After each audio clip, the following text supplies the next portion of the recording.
Hello students, मैं हूं advocate Gyanendra Chaturvedi और मैं आप सब लोगों का जुडिशरी बाय पीडब्ल्यू के यूट्यूब चैनल पर हार्दिक स्वागत करता हूं। स्टूडेंट्स, आज मैं आप सब लोगों के समक्ष भारतीय न्याय संहिता 2023 पर हिंदी माध्यम में पूर्णतया निःशुल्क बैच लेकर फिर से उपस्थित हुआ हूं। आज का ये लेक्चर इस बैच का 21वां और अंतिम लेक्चर है। This is 21st and the last lecture of this batch. और आज के इस लेक्चर में हम लोग निरसन और व्यावृत्ति से संबंधित प्रावधानों के बारे में पढ़ेंगे। आज के इस लेक्चर में हम लोग रिपील्स एंड सेविंग्स से रिलेटेड प्रोविजंस के बारे में पढ़ेंगे। मैं आप सब लोगों को बताना चाहूंगा कि निरसन और व्यावृत्ति से संबंधित प्रावधान भारतीय न्याय संहिता में अध्याय 20 के अंतर्गत दिए गए हैं और अध्याय 20 धारा 358 के प्रावधानों द्वारा गठित होता है।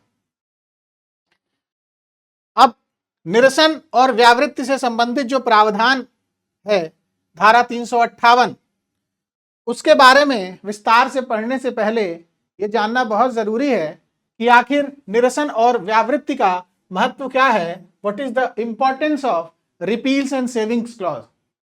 जो निरसन और व्यावृत्ति से संबंधित प्रावधान होते हैं, इन प्रावधानों का महत्व क्या है। What is the provisions what is the importance of the provisions which deal with repeals and savings।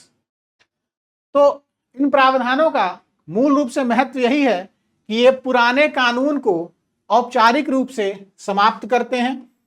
Formally जो है, ये जो प्रोविजंस हैं, ये फॉर्मली जो ओल्ड लॉ होता है उनको रिपील करते हैं, उनको खत्म करते हैं, लेकिन उसके अधीन किए गए कार्य, अर्जित अधिकार, दायित्व और दंड का वो ये सारी चीजें वो जो हैं अप्रभावित रहती हैं, वो प्रभावित नहीं होती हैं।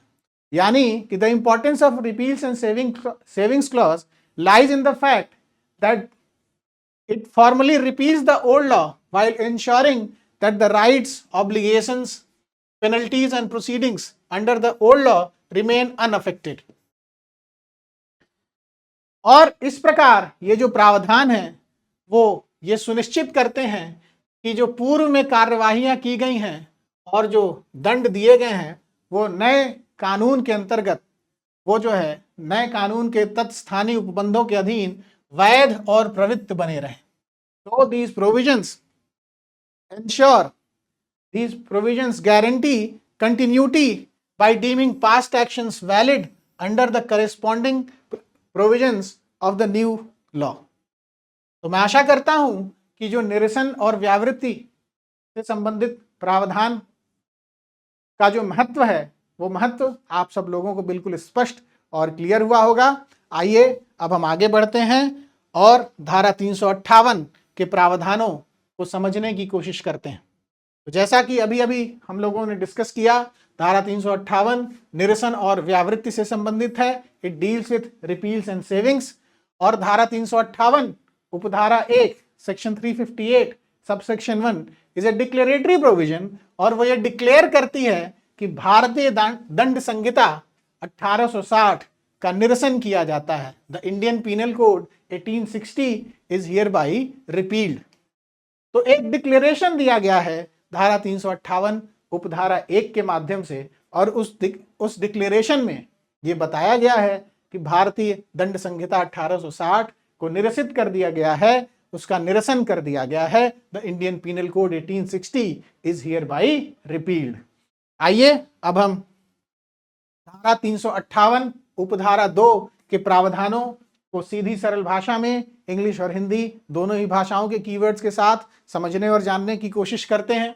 तो धारा 358 उपधारा 2 यह प्रावधानित करती है कि इस निरसन के बावजूद, notwithstanding such repeal, वैसे तो निरसित कर दी गई है इंडियन पीनल कोड, लेकिन इस निरसन के बावजूद कुछ चीजें हैं जिन पे कोई प्रभाव नहीं होगा, जो प्रभावित नहीं होंगी। तो इस निरसन के बावजूद, notwithstanding such repeal, संहिता का पूर्व संप्रवर्तन या उसके अधीन की गई या सहन की गई कोई बात प्रभावित नहीं होगी। पूर्व संप्रवर्तन अर्थात previous operation. So the previous operation of the code That means the Indian Penal Code. So the previous operation of the code or anything duly done or suffered thereunder shall not be affected.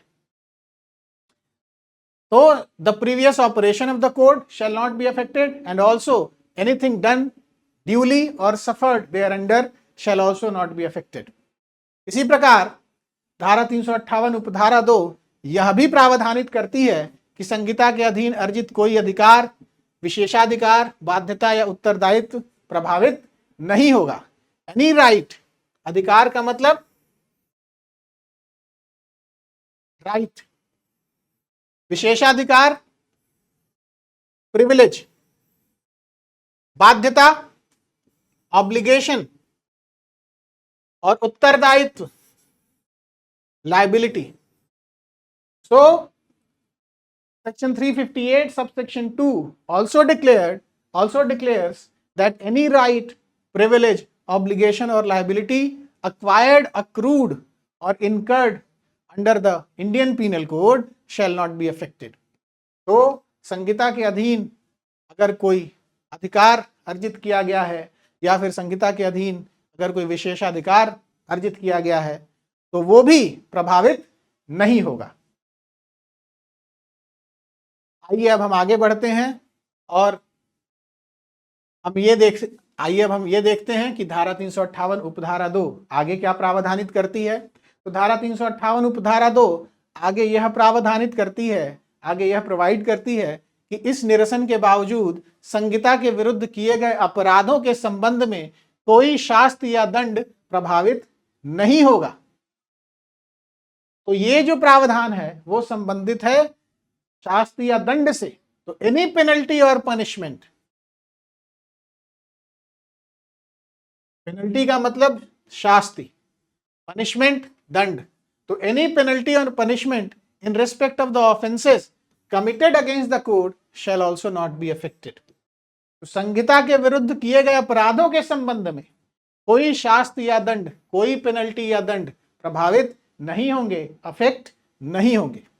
और साथ ही साथ धारा 358 उपधारा 2 यह भी प्रावधानित करती है कि ऐसी किसी शास्ति या दंड के संबंध में कोई अन्वेषण अर्थात इन्वेस्टिगेशन या उपचार अर्थात रेमेडी प्रभावित नहीं होंगे. अर्थात any investigation or remedy in respect of such penalty or punishment shall also not be affected. तो ऐसी किसी शास्ति या दंड के संबंध में कोई अन्वेषण या उपचार भी प्रभावित नहीं होगा. एनी इन्वेस्टिगेशन और रेमेडी, अन्वेषण का मतलब है इन्वेस्टिगेशन, रेमेडी का मतलब है उपचार. तो any investigation or remedy in respect of such penalty or punishment shall also not be affected. तो मैं आशा करता हूं कि धारा 358 उपधारा 2 के प्रावधान भी आप सब लोगों को बिल्कुल स्पष्ट और क्लियर हो गए होंगे. आइए आगे बढ़ते हैं. अब धारा 358 उपधारा 3 ये प्रावधानित करती है कि संहिता के अधीन की गई कोई बात या कार्रवाई इस नई संहिता के तत्स्थानीय उपबंधों के अधीन मानी जाएगी. यानी कि एनीथिंग डन और any action taken under the Indian Penal Code. तो संहिता के अधीन अगर कोई बात है की गई है या फिर संहिता के अधीन कोई कार्रवाई की गई है तो इस नई संहिता के अधीन अर्थात ये भारतीय न्याय संहिता के अधीन तत्स्थानीय उपबंधों के अधीन मानी जाएगी, करेस्पॉन्डिंग प्रोविजन के अंतर्गत मानी जाएगी. तो एनीथिंग डन और any action taken under the code shall be deemed to have been done or taken under the corresponding provision. तत्स्थानीय उपबंध, करेस्पॉन्डिंग प्रोविजन के लिए जो कीवर्ड है हिंदी में वो है तत्स्थानीय उपबंध. तो anything done or any action taken under the code, that means the Indian Penal Code, so anything done or any action taken under the Indian Penal Code shall be deemed to have been done or taken under the corresponding provisions of this Sanghita, that is the भारतीय न्याय संहिता. तो मैं आशा करता हूं कि धारा 358 उपधारा 3 के प्रावधान भी आप सब लोगों को बिल्कुल स्पष्ट और क्लियर हो गए होंगे. आइए आगे बढ़ते हैं. तो आगे धारा 358 उपधारा 4 में दिए गए प्रावधान बहुत महत्वपूर्ण है और धारा 358 उपधारा 4 क्या प्रावधानित करती है, क्या उपबंधित करती है, आइए हम ये भी जानने की कोशिश करते हैं। तो धारा 358 उपधारा 4 यह उपबंधित करती है कि निरसन के प्रभाव के संबंध में, यानी कि regarding the effect of repeal, तो निरसन के प्रभाव के संबंध में धारा 358 उपधारा 2 में विशिष्ट विषयों का उल्लेख, विशिष्ट विषयों का उल्लेख का मतलब the mention of particular matters.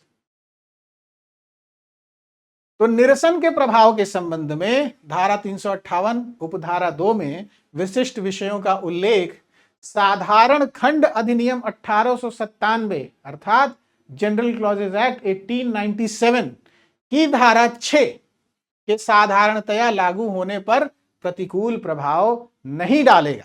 ये थोड़ा सा क्लिष्ट समझ में आ रहा होगा इन कीवर्ड्स की वजह से, लेकिन जब मैं इन सारी ही कीवर्ड्स को, हिंदी के इन सारे कीवर्ड्स को इंग्लिश के कीवर्ड्स के साथ रिलेट करूंगा, साथ साथ पढ़ूंगा, तो चीजें बिल्कुल आसान हो जाएंगी। मैं बिल्कुल इसको सिंप्लीफाई करके ये प्रोविजन आपको समझाऊंगा। आप सब लोग बस जुड़े रहें मेरे साथ। तो निरसन के प्रभाव के संबंध में धारा 358 उपधारा 2 में विशिष्ट विषयों का उल्लेख साधारण खंड अधिनियम 1897 अर्थात जनरल क्लॉजेज एक्ट 1897 के सेक्शन 6 के जनरल एप्लीकेशन को क्या नहीं करेगा, उसको, उस पर जो है प्रतिकूल प्रभाव नहीं डालेगा, उस पर क्या नहीं करेगा, उसको प्रेजुडिस नहीं करेगा या फिर उसको प्रभावित नहीं करेगा।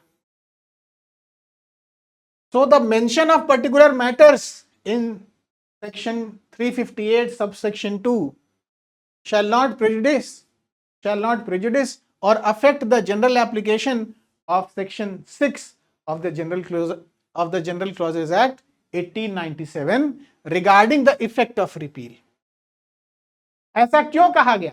ऐसा इसलिए कहा गया because section 6 of the General Clauses Act deals with effect of repeal.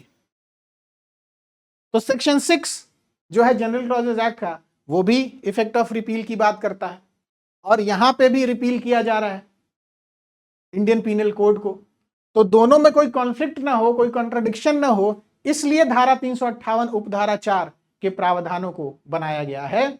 और इसीलिए धारा 358 उपधारा 4 ये प्रावधानित करती है कि निरसन के प्रभाव के संबंध में regarding the effect of repeal धारा 358 उपधारा 2 में विशिष्ट विषयों का उल्लेख जनरल क्लॉजेज एक्ट 1897 के सेक्शन 6 के जनरल एप्लीकेशन को प्रेजुडिस नहीं करेगा, और या फिर उसे जो है क्या नहीं करेगा, उसको अफेक्ट नहीं करेगा, उसे जो है उस पर कोई प्रतिकूल प्रभाव भी नहीं डालेगा और उसे प्रभावित भी नहीं करेगा।